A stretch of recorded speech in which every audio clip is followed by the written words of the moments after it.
Well, good afternoon. Yes, good afternoon. I love it. Welcome to the Rotary Club of Madison. I'm Teresa Holmes, Club President. Thank you all for being with us today. Today's meeting is sponsored by Brian Anderson, Pete Christensen, Bob Schumacher, and Eli Van Camp of DeWitt Law, LLP. They're sponsoring the meeting in memory of Jack DeWitt, who was a longtime member of our club. Our thanks to them all for their support of today's luncheon.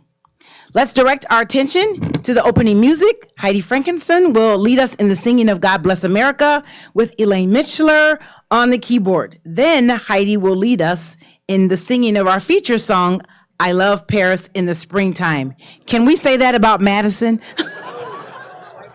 Spring is coming.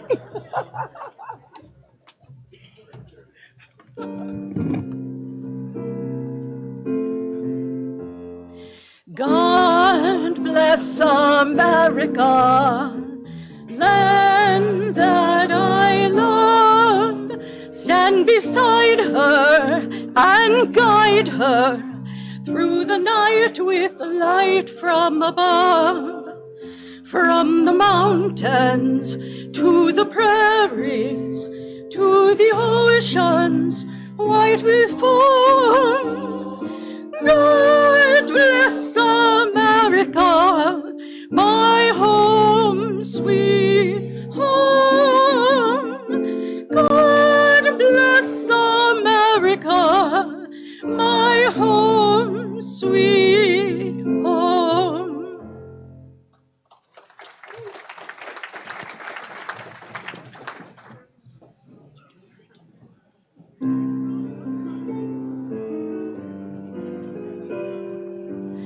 I love Paris in the springtime. Got it? I love Paris in the fall. I love Paris in the winter when it drizzles. I love Paris in the summer when it sizzles. I love Paris every moment of the year. I love Paris. Why, oh why do I love Paris? Because my love is near. Because my love is near.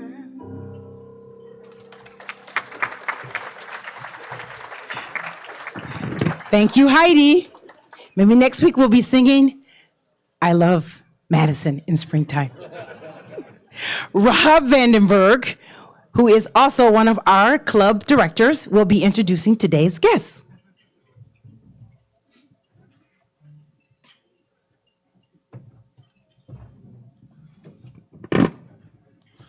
Thank you, President Teresa.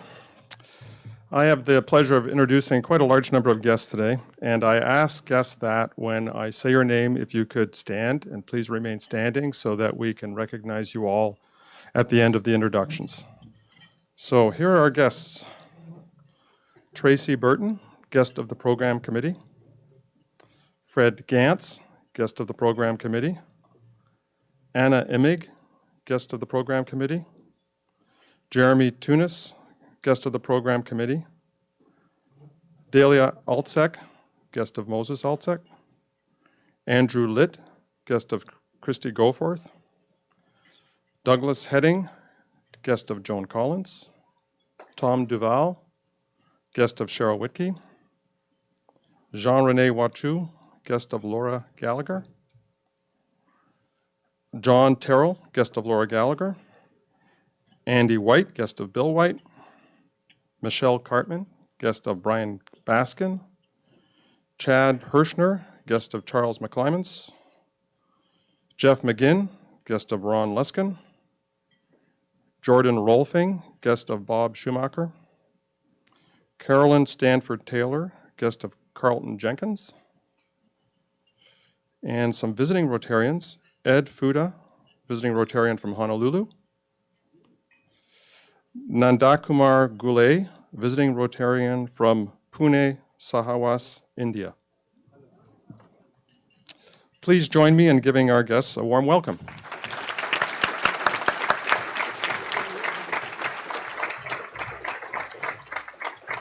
Thank you, Rob. Well, today we have 4 new members who will be joining our club. We will start with Julie Bennett. Will you please stand with your sponsor, Ernie Stettenfeld. Julie has been loaned the classification of community services and is the CEO designate for the Society of St. Vincent de Paul of Madison. She was born in Vincennes, Indiana, and now makes her home with her husband, Dennis, on Juniper Ridge in McFarland. They have 3 adult children. She holds a bachelor's degree in business administration from the UW-Madison and a master's degree in servant leadership from Viterbo University. She is an active member of the Christ the King Catholic Church in McFarland and serves as a mentor to a young mother with a 3-year-old child. Julie is also a member of the leadership team for the Catholic Diocese of Madison Walking with Moms in Need initiative. Julie enjoys spending time with family and friends, cooking, reading, spiritual study, hiking, biking, and swimming. Please remain standing, Julie, and will Abby Corso please stand with her sponsors, Denise DeMarb and Susan Schmitz. Abby has been loaned the classification of energy services and is the Chief Strategy Officer for Elevate, an organization which focuses on helping customers and communities across access information and services needed to control energy costs and to become more energy efficient. She was born in Norwalk, Connecticut. Abby is married to TJ Holson, and they live on Hickory Drive in Madison. She holds a bachelor's degree in civil engineering from Drexel University and an MBA degree from New York University. Abby serves on the board of Sustain Dane and is a member of the Wisconsin Climate Table Leadership Team. She enjoys running, hiking, and horseback riding. Please remain standing, and will Rick Mcgregory Jr. and your sponsor, Wes Sparkman, please stand. Rick has been loaned the classification of education and is the chief of staff for the Madison Metropolitan School District. He was born in Beloit, Wisconsin, and came to Madison from Plymouth, Minnesota in 2020. Rick and his wife, Kelly, live on Sugar Maple Lane in Verona with their 2 teenage sons. Rick holds a bachelor's degree in marketing from UW-Oshkosh, an MBA degree in management and marketing from the UW-Whitewater, and a doctorate degree in economics from UW-Milwaukee. He serves as a board member for the Center for Leadership and Educational Equity in the Office of the National Black Student Union. Rick enjoys listening to music, reading, golf, and tennis, which are among his favorite pastimes. Would you please remain standing, and will Jessica Patchett please stand with her sponsor, Laura Gallagher. Jessica has been loaned the classification of religion and is the lead pastor and head of staff for Christ Presbyterian Church. She was born in Akron, Ohio, and grew up in Charlotte, North Carolina. Jessica lives in Madison with her partner, David Draxeth. She holds a bachelor's degree in journalism from Elon University, a master's of divinity from Princeton Theological Seminary, and a doctor of ministry from Columbia Theological Seminary. Jessica's pastimes include yoga, backpacking, gardening, cooking, and reading. Rotarians and guests, would you please welcome our newest members?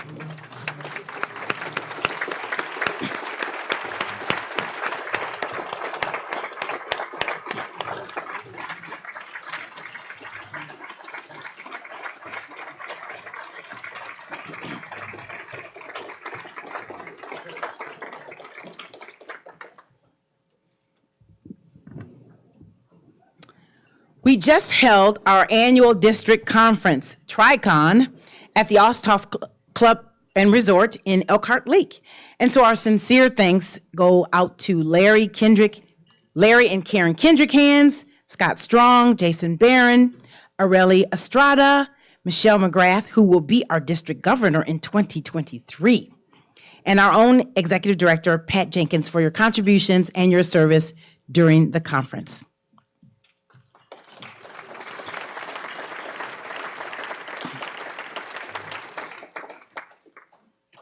Dr. Perry Henderson has donated 2 tickets to Saturday's showing at the Madison Symphony Orchestra. They are valued at $156, and the show starts at 8 p.m. And anyone who, it is Beethoven. I heard someone say it's Beethoven. Who is it? It's Beethoven. And so anyone who is willing to make an additional contribution to the Rotary International Fund Campaign that Tim Stottleman will talk about later will have these tickets and those 2 seats on Saturday's show. Thank you. My Did You Know Today segment focuses on new members. We just had 4. Did you know that we need to bring in about 50 members during the year just to remain the same size of the club that we are? In an average year, we actually lose about 50 members due to primarily job changes and members moving away, things like that. And this year, we have brought in actually 42 members to date, which includes this wonderful group of members I just introduced. And we have 1 more month in this Rotary year to go. So at this past Monday night, the club board approved modifications to our membership nomination form that will make the process more streamlined. We're making it simpler.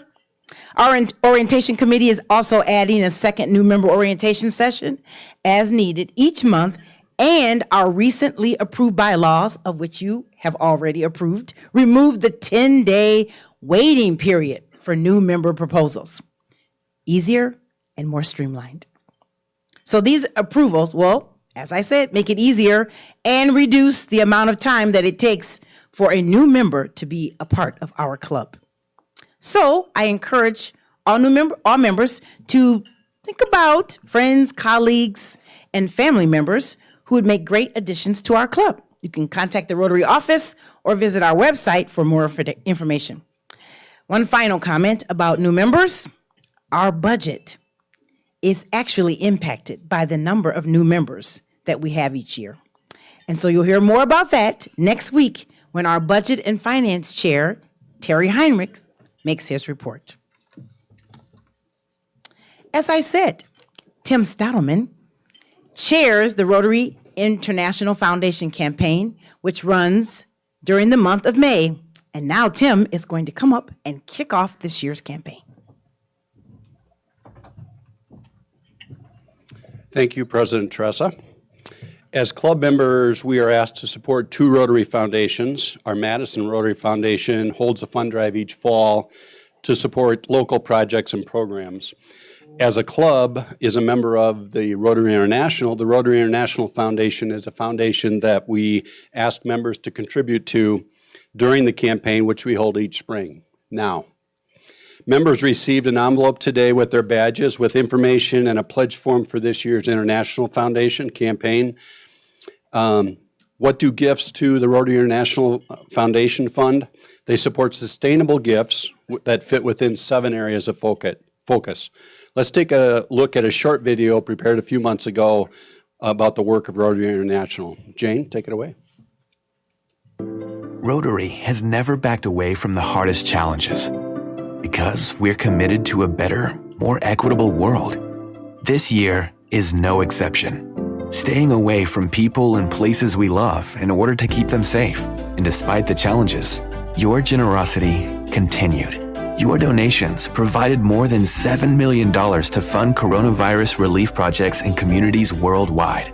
And thanks to you, citizens of Kigali, Rwanda have their first public library. Women in rural Costa Rica are enriching their communities through social entrepreneurship. At-risk kids in Puerto Rico have an artistic outlet to heal their emotional traumas. Rotary and its partners have reduced 99.9% of polio cases worldwide. Thanks to you, the Rotary Foundation raised $408 million last year. So together, we can keep doing good in the world. Donors who take action help create lasting change. Our work isn't possible without you. Our international committee just finished up the Change Her Story project in Ghana, and our committee is now launching its next large impact international project, which is entitled Empowering Families, and is helping to tackle child trafficking in Uganda. The committee is currently working on an application to seek matching dollars from our Rotary District and the Rotary International Foundation. And to be eligible for those matching dollars for these types of international projects, our district requires clubs to contribute on average $100 per member. And we've set a goal of $45,000 this year to be raised. Obviously, the current state of affairs in Ukraine has concerned us all, and we recently experienced the international power of Rotary when we hosted Ukrainian doctors attending our Rotary meeting who had fled the country just before the war started. Rotary International has already granted $2.1 million in disaster response grants to support people affected by the war, and is providing those people with essential items such as water, food, shelter, medicine, and clothing. We made the goal last year, even with the pandemic, and we're so thankful for all that provided that support. We're once again asking for your support of Rotary International Foundation. If you gave last year, thank you, and please do give again. And if you didn't, please consider helping this year. Our members have already contributed $27,000 to Rotary International, so we're off to a good start. Please take a look at that mailing and complete the pledge form and return it to the Rotary office as soon as you can. I'll be back again throughout the month to give you an update on how we're doing. Thank you.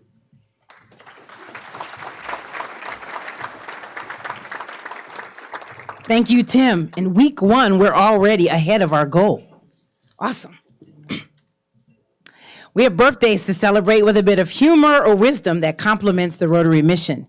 We also encourage members to make an age-appropriate gift to the Madison Rotary Foundation, rounded up to $100 for our club's Synergy Scholarship Fund. Rotarians, if you are in the room when I call your name, please stand. May 2nd, Mary Donahue. May 2nd, Rich Leffler. May 3rd, Dick Lovo. May 5th, Janet Perino, who shares, "As I get older, I look to those who have gone before me for wisdom on aging. So I'm sharing this wise quote from Lucille Ball, who said, 'The secret of staying young is to live passionately, eat slowly, and lie about your age.'" Thank you, Janet. Could pass the soft four-way test. May 7th, past President Terry Anderson. May 7th, LJ Charleston. Thanks to our celebrants for their contributions to the Madison Rotary Foundation. Rotarians and guests, please join me in wishing them a happy birthday. Happy birthday to you. Happy birthday to you. Happy birthday, dear Rotarians. Happy birthday to you.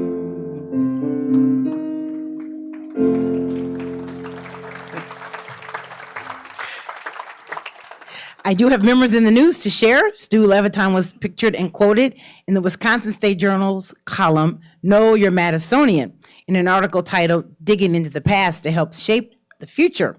Longtime member of city county boards reflects on service. April 30th. And Jonathan Solari will be pictured and quoted in an article titled They Risk It All for the Love of the Art to Honor Oppressed Performance in Belarus. We should relish our freedoms and cultural institutions here, which was in the Wisconsin State Journal on May 1st. As a reminder, if you're interested in the tickets, see me at the podium at the end of the meeting. Now on to the program. Our speakers today, Alan Klugman, who joined our Rotary Club last year, who is Executive Director of the Jewish Federation of Madison. He will be joined by Joe Shumow, President of the Jewish Federation of Madison, and is the co-chair of the Real Estate Department for the Reinhardt Bonner von Durham Law Firm. Alan and Joe, did I get a fine for that one? Who's keeping my tally? I know it. You'll hear about that at the end of the Rotary year. Alan and Joe recently took part in a humanitarian visit to the Ukraine-Poland border and saw firsthand those directly affected by the crisis. They are going to share their highlights of stories of refugees from their trip to Poland that included 4 refugee centers and at the Ukrainian border. We look forward to your presentation, and we've made a contribution to the Rotary International Polio Plus Fund as a way to say thanks for speaking to us today. I'd also like to mention that we will have Q&A, considering we have time, with our speakers, and please wait for the microphone if you have a question. Rotarians and guests, let's welcome Alan and Joe to our podium.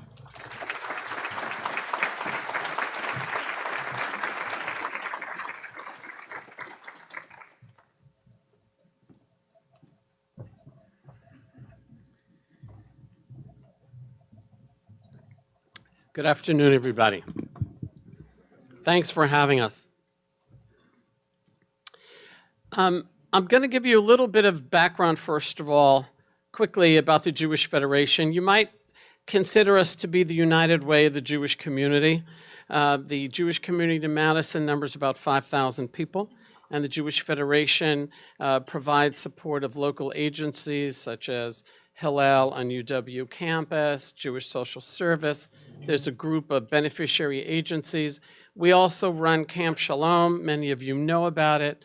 Camp Shalom takes care of about 900 to 1,000 campers per summer, half of whom are not Jewish. We run a preschool.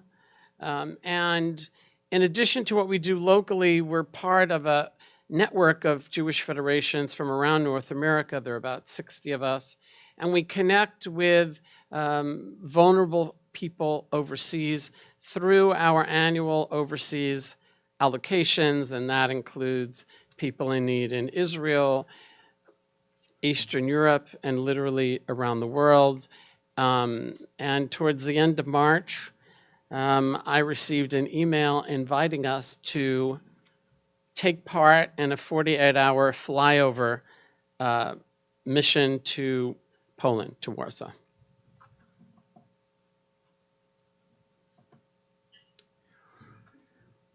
Just to name, JDC is the American Joint Distribution Committee, which has been in existence for over 100 years.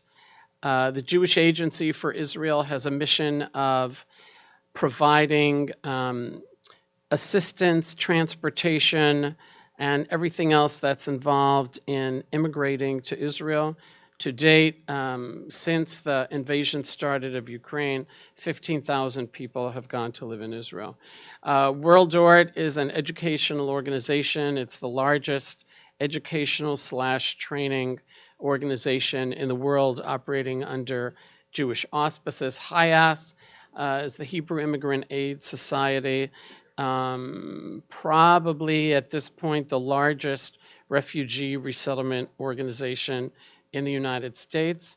And Dror Israel is another education program, organization rather, that is providing education and training to at-risk youth and children around the world.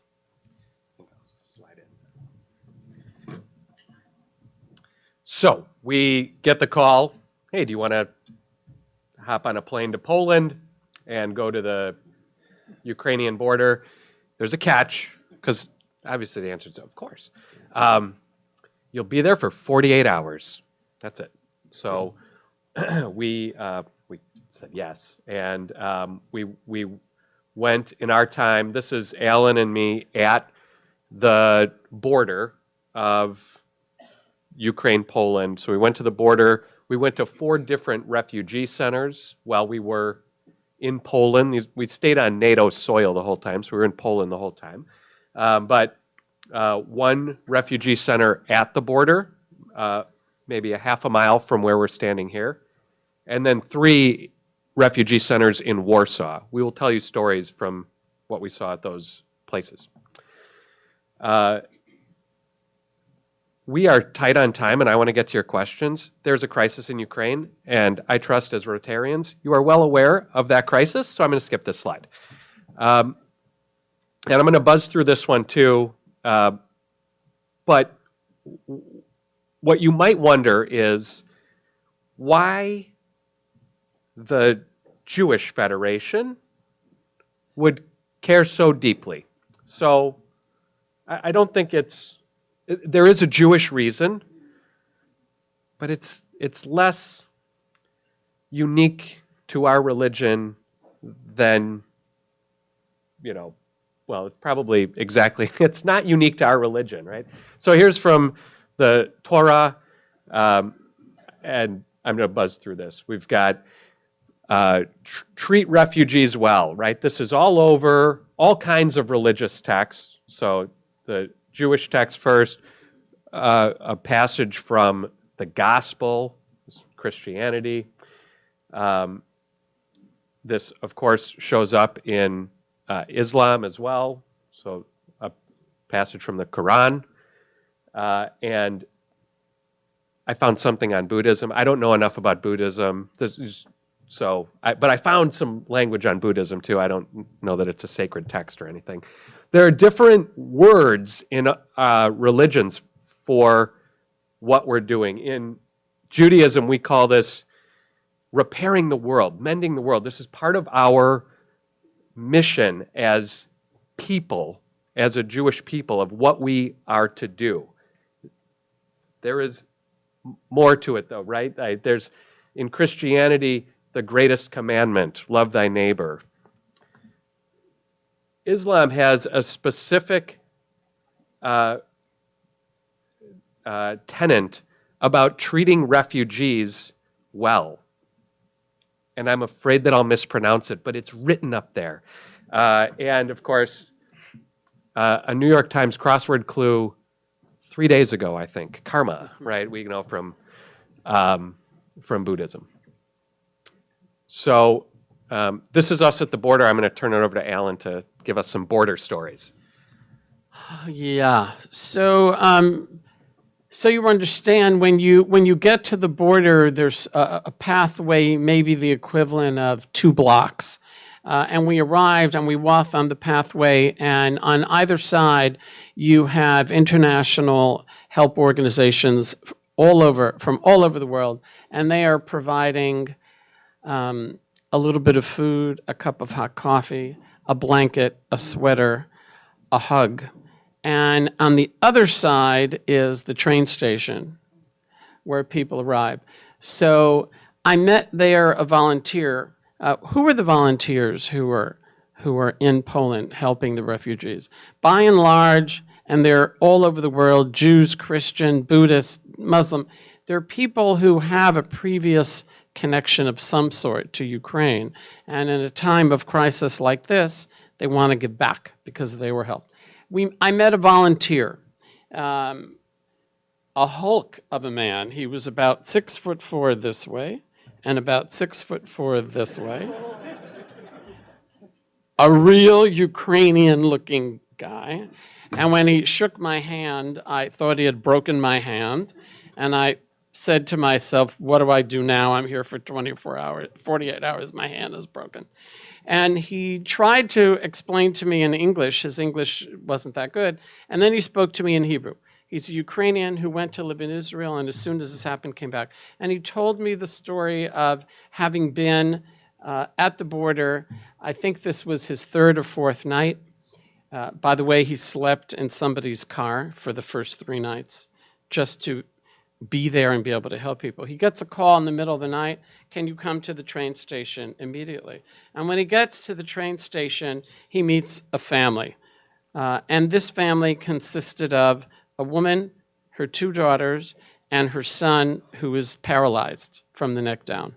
And the story of this family was that for 7 days, they had taken turns carrying the son on their backs, his sisters and his mother. You live on adrenaline. You get to the train, you spend, 15 hours on the train, and then you get to the train station and you collapse, and literally they couldn't move. And his job was to carry the son down the path to give some immediate sort of help. And he did. And then, of course, he looked at me with teary eyes, and I said, please tell me there's a happy ending to this story. And of course, the happy ending is that they made their way to Warsaw. They helped him get to Warsaw, and from Warsaw, they emigrated to Israel, and he received a photo of them sitting on the beach, enjoying life. And every one of the statistics that we see every single day, social media, the news, newspapers, whatever it is, they're all personal stories. One thing I'll highlight is the center picture is the very first booth as you cross into Poland from Ukraine. It's our sister agencies, and we were on the ground first, not because there's a huge crushing influx of Jewish refugees. There are some, but there are 4.5 million refugees, maybe more. There are at most 200,000 Jewish people in Ukraine, which is a lot for our people. You know, that's a lot. But that's a small fraction of the number of people. So why are we first? Because for decades, we've been funding social services in Ukraine and in Poland. And because we fund social services, we're already on the ground. And so our people were there to set up a tent right at the border. So that's the very first tent as you cross into the border. Our sister agencies have rented out 2 hotels that we went to that are entirely occupied by refugees. One of the hotels is for refugees who are making their way to Israel. The other hotel is for refugees not making their way to Israel. So everybody else, you don't have to be Jewish to be in either one, although frankly, if you're going to Israel, you're probably Jewish. So most of the people in that hotel are Jewish, but most of the people in the other hotel are not, actually. I want to tell so many stories, but I am going to focus on the woman on the left. Not that you can tell with my terrible photography skills, my apologies. The woman on the left told a heartbreaking story where she ran a business in Kyiv. She built it up from 0 employees to 150. And given what was happening with the invasion, she no longer felt she could stay. So she decided she was going to leave. Her family decided they would stay. Her boyfriend is between the ages of 18 and 60. I didn't get an exact one. But he is not allowed to leave the country because he's a man between the ages of 18 and 60. He's there to fight. He has to stay to fight. She told her story of leaving just from Kyiv. She had to cross the river from the left bank to the right bank to get to the train station. Then from the train station waited for an hour to catch a train, got the train, made it to Warsaw. You heard Alan, it's 15, 17-hour journey by train. She made it. When she got to Warsaw, she found out that all along her path, she had been narrowly escaping getting bombed. Every place she was, the bombs came shortly after she was there. But she was safe. She made it out. At the time, she was waking up every day to text her family to ask them if they were alive. And I can't imagine living in a world like that. Try tomorrow when you wake up to think that that's the first thing you would do. It's gut-wrenching. She also highlighted that the hardest part of her day is that she can be in touch with her boyfriend, but she can't know where he is for obvious military reasons. She also can't know when he's going to go dark, right? And so when they're in a mission, phone is off, no communicating, and she can't know in advance that that's going to happen. Again, good military reason for that. But she will text and then go 24, 48 hours without hearing from him. And of course, she can't assume anything other than the worst. So that is something she's going through on a daily basis. These others are just equally gut-wrenching stories, but I want to try to move ahead for questions. Do you want to talk about this one? So the woman, the elderly woman on the left, you may not be able to see, is sitting in a wheelchair. Her name is Bella. She's been confined to a wheelchair for many years. She was homebound prior to the invasion. The invasion happened. She was on her own somehow with the help of volunteers. And her son came, picked her up, put her in the car with her wheelchair, and drove her 6 days and nights to the border, where he dropped her off literally at the Polish-Ukraine border, one of the borders, and left her there to be cared for by volunteers, and went back to Ukraine to fetch his own family so that they could be together, decide about their future, perhaps go to Israel. We met this woman. She's 87. She looked very much like the elderly members of my family that I remember as a child, because we're from the same countries. She remembered with great clarity what it was like to live through World War II. As she was talking to us, she re-experienced almost that whole time in her life, and she referred to the fact that it's like going through World War II all over again. And I said to one of the professionals at the hotel from our sister organization, I said, so what happens to this woman if, God forbid, her son doesn't return? I mean, there's no guarantees of anything in Ukraine today. Only that it's as bad today as it was yesterday and probably tomorrow. And I was told that she would, if that would be the case, they would work with her, and if she decided that she wanted to go to Israel, that she would be taken by escort and cared for in an assisted living facility. And of course, we left, what day of the week was it? Tuesday? We left on a Tuesday, and Thursday her son came back with his family, and that's a happy ending.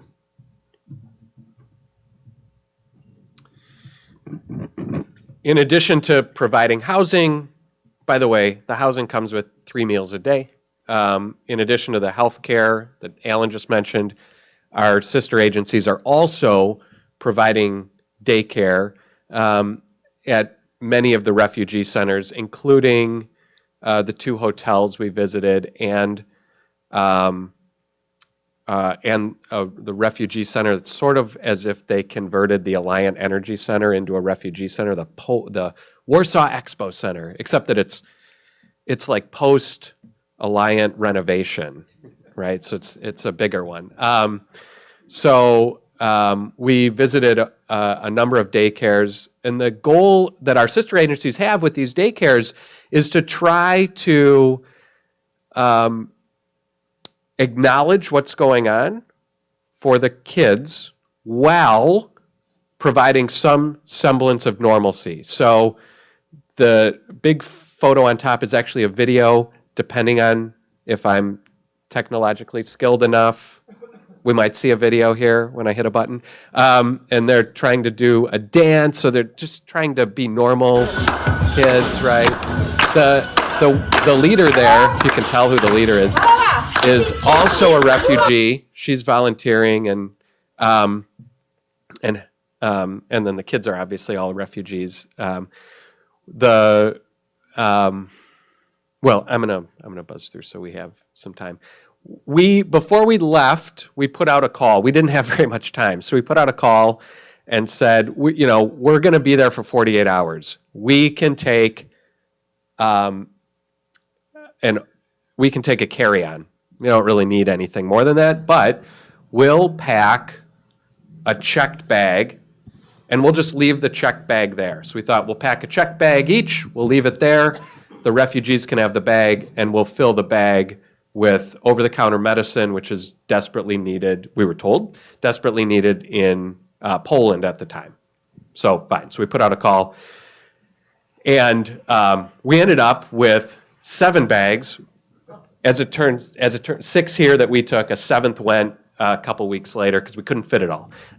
So we paid a lot of money to get the bags on. And in fact, when we showed up at the airport at O'Hare 4 hours early for our flight, which is not my style, I have to tell you. I'm usually close the door on the way in. So we showed up very early. They said, we don't have any room. All the baggage area is taken because we were not alone doing this. The bags were coming out quickly in Warsaw. It took 90 minutes for our 6th bag to arrive. And, they were coming. So in an amusing turn of events, sort of, these are some of the bags in the Warsaw airport from 3 different aid organizations that happen to use the same wrapping method. So, I thought I was being helpful. I'm throwing them into the same, and then it turned out, no, these were not. So, but all of that was things that went along to Warsaw. We, of course, the Jewish Federation, community, our board and our volunteers donated quite a bit, but a special shout out to my law firm Reinhardt, where I put out the call and asked people to donate. UW Hillel did its own special quick donation, and we had one of our volunteers went to Neuhauser Pharmacy on Monroe Street and said, this is what I'm doing. I'm just here to buy some, $50 worth of over-the-counter medicine, and they matched it, and they actually they did some great work and gave some gratis over-the-counter medicine for the refugees. So I want to, and I'm probably forgetting a bunch of other people, but anyhow, Madison's efforts here are being seen in Warsaw, and we can all, as Madisonians, feel really proud of that. Our work goes on, but I want to stop there and open up for questions. I see one here. Yeah. Just a little introduction to the question I want to ask. In 1993, I worked for a UNDP program in Warsaw, Poland, with the Foundation of Disabled. And in social events with Polish professionals, their repeating phrase was, "They'll be back." They're referring to the Russians. And I want you to share with us, you talked a lot about the people that are in are there and also in transition away to different countries. But share a little bit about what the Poles have been doing. May I? Yeah. So I bought a Polska shirt on my way out because I was so impressed with the Polish people. Poland has taken in by far more refugees than anyone else. And in part, it's because the Ukrainian language and the Polish language are similar. The Ukrainians many of them want to go back to Ukraine, so they don't want to go to Costa Rica. They want to be nearby, right? So Poland has taken on a lot of that burden. I'm sure that it wasn't perfect, but I'm sure it's still not perfect. But what the Polish government is doing was very impressive to me. And the Polish people seemed to me in 48 hours to be doing everything they can. These refugee centers, 2 of the 4 that we visited were run by the Polish government. There are buses from those refugee centers going to other countries. Those buses are paid for by the Polish government. And I think it's exactly what Regina says. There's a mentality that they'll be back. This happened to the Polish people. There's something else, though. I want to co-opt your question a little bit and say there's something else about being Jewish, sitting in Warsaw, and feeling safe, you know? I wore my grandfather's mezuzah necklace and thought to myself, you know, my ancestors had to flee this country. And this country, the Polish people are protecting not just the Jewish people immigrating, but protecting so many people who are coming in.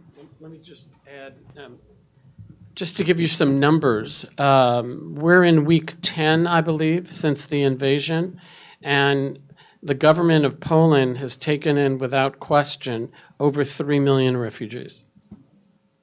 It's not a rich country, Poland. It's a poor country. 300,000 Polish families' homes have opened up their homes. Again, they're not big, beautiful homes. They're small little homes, apartments. 300,000 have opened up their homes to people without being reimbursed, without knowing who these people are, just to give them safety. Just to give you a sense of numbers, it's rather extraordinary. Hi, thank you for that presentation. Thank you for going. I flew home from Israel 2 weeks ago. We went through Warsaw, and it was really interesting to see all the all the ways they were trying to raise money, even just at the airport for the refugees, which was really heartwarming. My question, being like many American Jews, my grandparents fled Ukraine, over 100 years ago. And it's interesting to me that there still are 200,000 Jews there. When I was in Israel, I met a number of Jews who were refugees, but also who wanted to very much go back there. What is it that, why are these people still, what about the Jewish community there is so special that they want to be there in a place that for a long period of time they weren't welcome? So, I think it's a few things. And the first one is nobody wants to leave their home. In my family, we've been talking about this for 9 weeks. What would we do? If it was us, what would we do? What would my daughter who lives in Verona leave her husband? What would we do? People don't want to leave their home, number one. Number two, I think there's this incredible sense of patriotism that didn't start with Zelensky, but has been sort of pushed over the top by him because so many people are proud of what's become the democratization of Ukraine. And I think those are the 2 reasons. And where the Jewish community is concerned, over the last 30 years, there's been an incredible amount of work done to strengthen the Jewish community, to provide services for the elderly, to have community centers for children, to have schools. So there's been a lot done that actually made the Jewish communities in Mariupol, in Kyiv, in Odessa, that made them joyful until this time.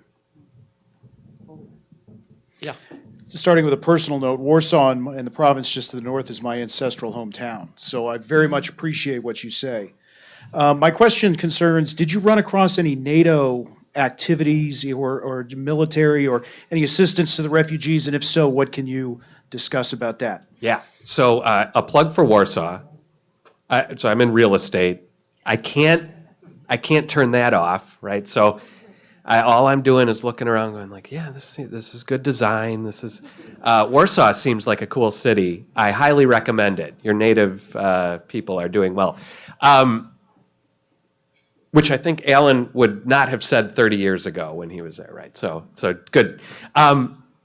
We from Warsaw to the border is about a 6-hour drive. We took a bus. We then flew back from the border.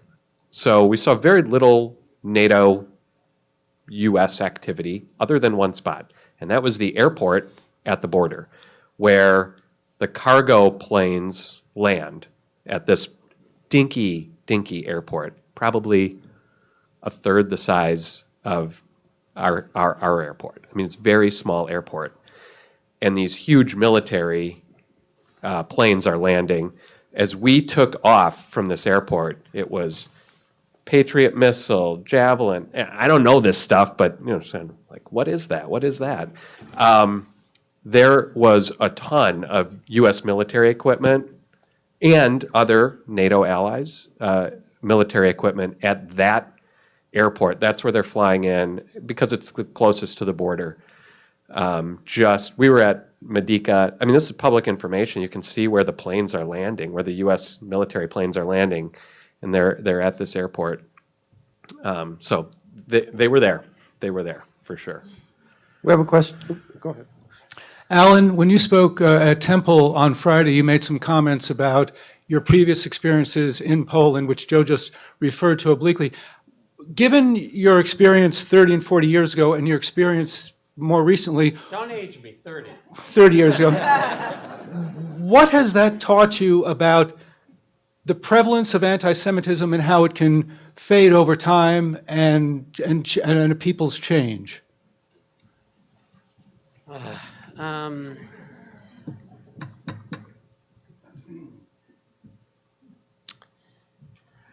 Look, I don't think that the world has changed that much. I think there's a great deal of hatred in the world.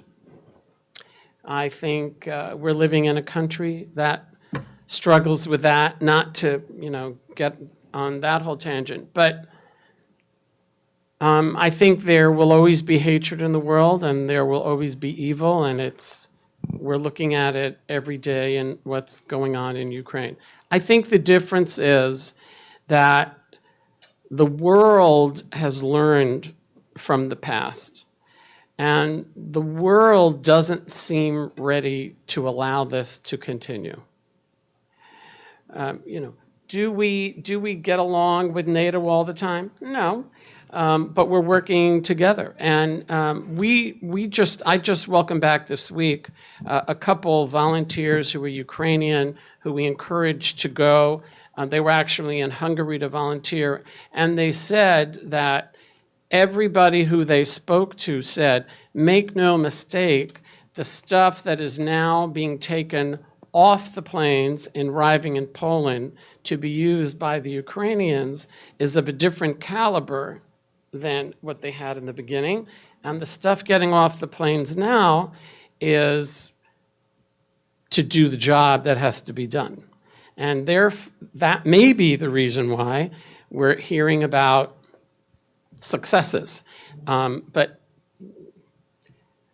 that's my answer to the question. I hope that people have learned their lesson, and I think for Jewish people, the difference is that today there's a state of Israel, and the state of Israel is our protector, so to speak. And for the record, there was only one military hospital that was set up by any country on any of the borders.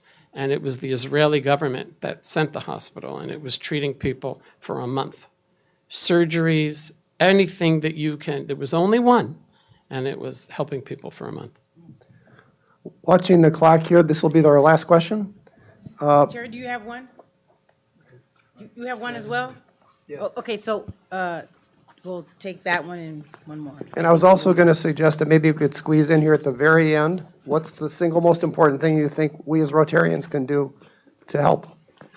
Thanks, Joe and Alan. I have a question about the Ukrainians that are managing to get to the United States now. Is HIAS settling them? Are they participating in that part here? That's a problem.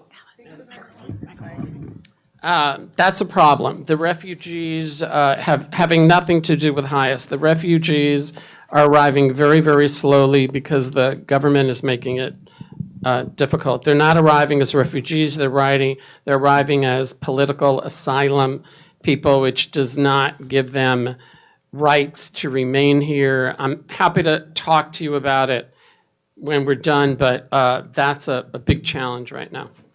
Very big. Fred? And sure. My question is the same that Ron was raising right at the end. I've written several checks to provide humanitarian assistance in Ukraine. At this point in time, what can we in Madison do to further assist the situation in Ukraine? The most important thing that we can do is to raise money, pure and simple. There are many, many worthwhile, wonderful organizations raising money. We made a commitment as the Jewish Federation to raise as much as we can. We've raised about $130,000 from over 300 people, many of whom are sending in checks again and again and again. We have a goal locally in Madison of taking that to $200,000. If anybody wants to be part of that, you can go to our website, www.jewishmadison.org. You can send us a check. You can call me. You can call Joe. Can I throw in one other? And I understand that assistance is going for others, not only Jewish people in Ukraine. 100%. But for others that you described. Yeah, and if you happen to speak Russian or Ukrainian, your services are needed on the border too. Yeah. But otherwise, don't let me, if you speak Russian or Ukrainian, really, don't let me leave without talking to you. Seriously. Let's thank Alan and Joe.